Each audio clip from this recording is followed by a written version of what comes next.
अब हम बात करते हैं तुलसीदास जी की। तुलसीदास जी 16वीं शताब्दी में आए थे। उन्होंने रामचरितमानस की रचना की, हिंदी और अवधी में लिखी थी। उनका जन्म 1532 में हुआ था। वे मुगल सम्राट अकबर और जहांगीर के समकालीन के थे।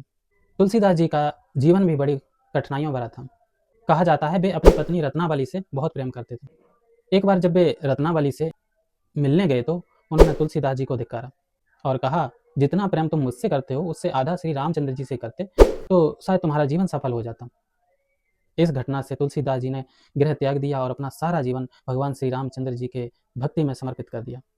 उन्होंने हिंदी और अवधी भाषा में रामचरितमानस की रचना। इस काव्य को हिंदू धर्म में एक पवित्र ग्रंथ माना जाता है।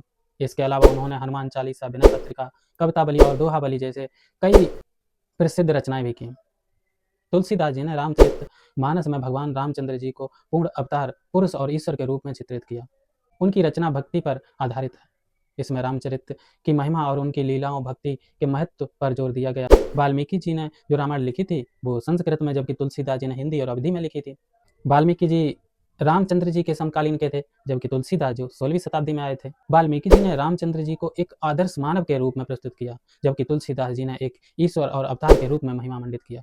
वाल्मीकि जी का उद्देश्य एक महाकाव्य की रचना करना था और तुलसीदास जी का उद्देश्य था जनमानस में भक्ति का प्रचार करना।